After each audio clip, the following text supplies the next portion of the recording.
Sabrina Carpenter is at war with the Trump White House. The pop megastar is fuming after they used one of her songs in a video of ICE agents in action. Have you ever tried this one? Have you ever tried this one? This video is evil and disgusting. So, the White House just posted a video on December 2nd that has Sabrina Carpenter absolutely livid.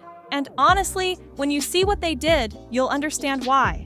They took one of the most playful, fun moments from her entire tour and twisted it into something completely unrecognizable. We're talking about a situation where the government literally weaponized her music without asking, and her response was immediate and brutal. Let me set the scene for you. If you've been following Sabrina's short and sweet tour at all, you know about the Juno arrest bit. Every single night of her tour, Sabrina would do this adorable thing where she'd pick someone from the crowd, usually a celebrity if there was one there, and playfully arrest them with these fuzzy pink handcuffs.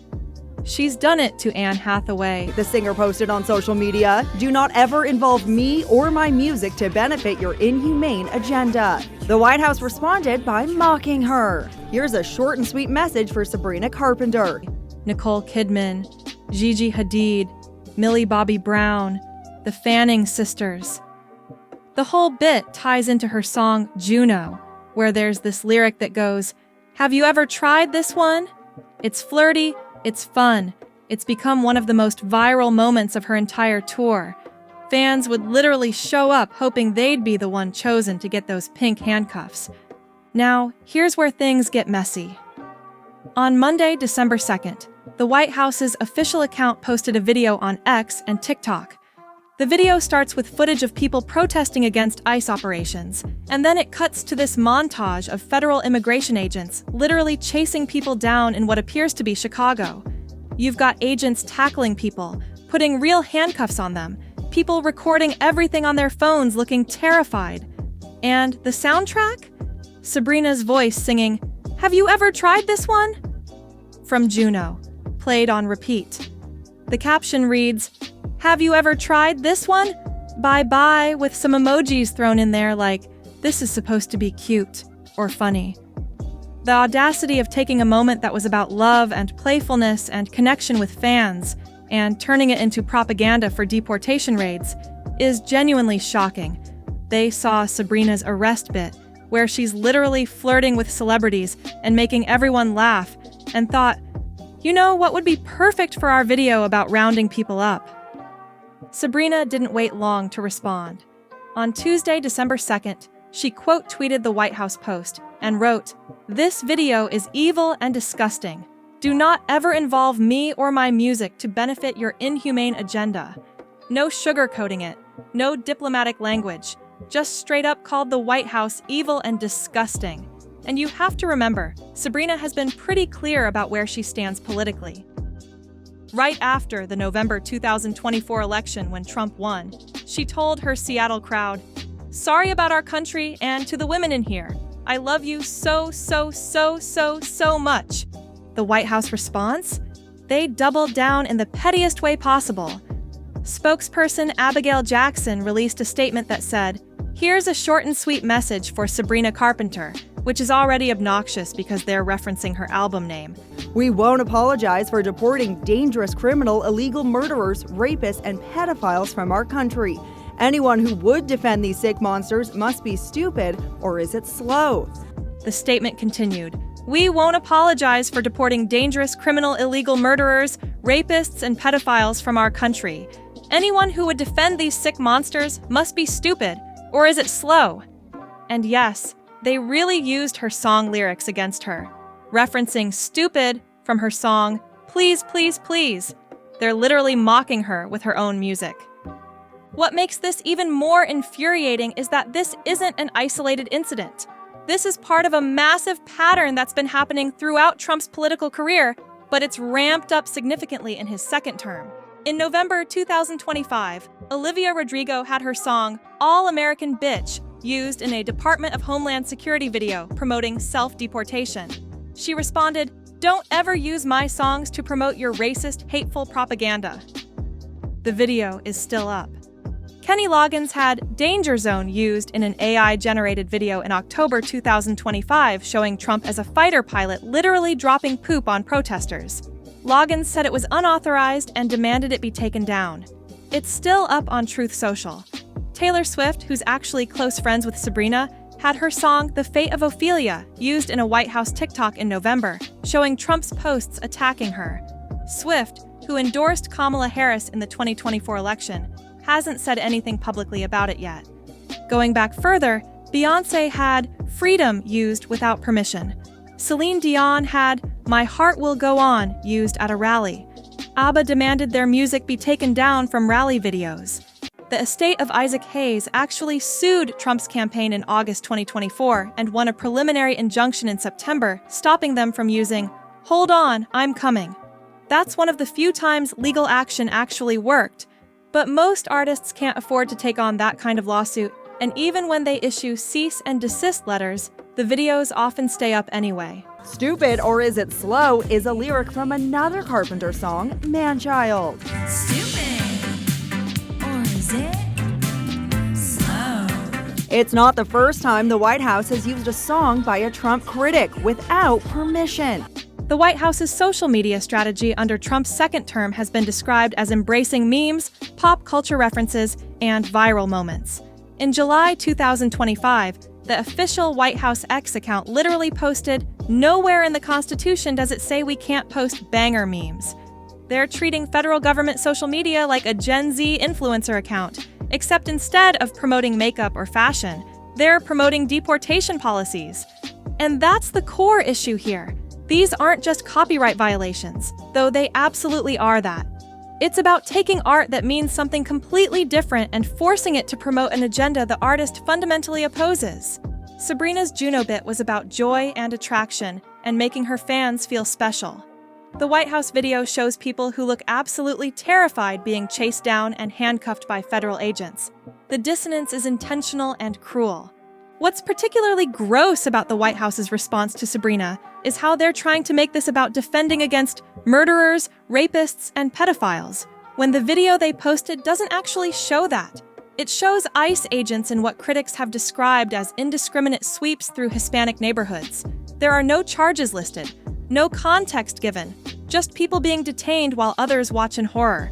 The White House is essentially saying if you object to how they're using your music, you must support violent criminals, which is a completely bad faith argument. Let's talk about the legal side of this for a second. You might be wondering, how is this even allowed? Can the government just use whatever music they want? The answer is complicated. Political campaigns often rely on blanket performance licenses that venues have, which were never intended for political purposes. Basically, when a venue pays for a license to play music, that license sometimes gets interpreted broadly enough that a political event at that venue can technically play those songs. But that's for live rallies. When it comes to social media videos created by government accounts, it's murkier. These are technically government communications, and there are arguments about fair use, but most copyright experts agree that using full portions of songs to promote specific policies probably doesn't qualify. Just last month, it was Taylor Swift's hit, The Fate of Ophelia, over images of President Trump. Meanwhile, the president's late nights may be catching up with him. He seemed to be struggling to stay awake during his cabinet meeting today. The problem is that taking legal action is expensive and time-consuming, and by the time you get a court order, the video has already been viewed millions of times. The damage is done. Sabrina joining the ranks of artists pushing back is significant because she's at the absolute peak of her career right now. Her album Short and Sweet won the Grammy for Best Pop Vocal Album in February 2025. She was named Variety's Hitmaker of the Year for 2025, just one day after this controversy started. She wrapped a massive tour in November that included 70-plus shows across North America and Europe. She's everywhere right now, which means her response is being seen by millions of young fans who might not otherwise be paying attention to immigration policy debates. There's also something to be said about the fact that these artists being targeted are predominantly women. Sabrina Carpenter, Olivia Rodrigo, Taylor Swift, Beyoncé, Celine Dion, Jess Glynn. The pattern is pretty clear. The administration seems particularly interested in co-opting music by successful female artists who have young, predominantly female fan bases. Whether that's intentional or just reflects what's popular right now, it's worth noting. The irony of all this is that the White House is clearly trying to reach younger audiences with these meme-heavy, pop culture referencing posts. They're trying to make deportation policies seem cool or relatable or funny by attaching them to songs Gen Z loves. But what's actually happening is they're alienating those exact audiences. When your favorite artist has to come out and say, "This is evil and disgusting," that's not making you more sympathetic to the policy. It's making you associate the policy with something your favorite artist considers morally repugnant. And the artists aren't backing down. Despite the White House's mocking response to Sabrina, she hasn't deleted her tweet or softened her stance. The video is still up on the White House's X and TikTok accounts as of right now, but Sabrina's condemnation is sitting right there in the replies for anyone to see. Over 100 artists throughout Trump's various campaigns have objected to their music being used. That's not a small number. That's a widespread rejection from the creative community. Some people have tried to bring up past controversies to discredit Sabrina's criticism. There are comments pointing to her Feather music video that was filmed in a Catholic church and caused some backlash. But here's the thing. Whether or not you personally agreed with that artistic choice, it was her choice to make. It was her creative vision. That's completely different from having your art forcibly repurposed for government propaganda without your consent. His eyes drooped closed several times before he snapped back to attention. And is it any wonder? He was on social media all night, firing off 160 posts in 3 hours, almost one every minute, before wrapping up at midnight. That would exhaust anyone. What's probably going to happen next?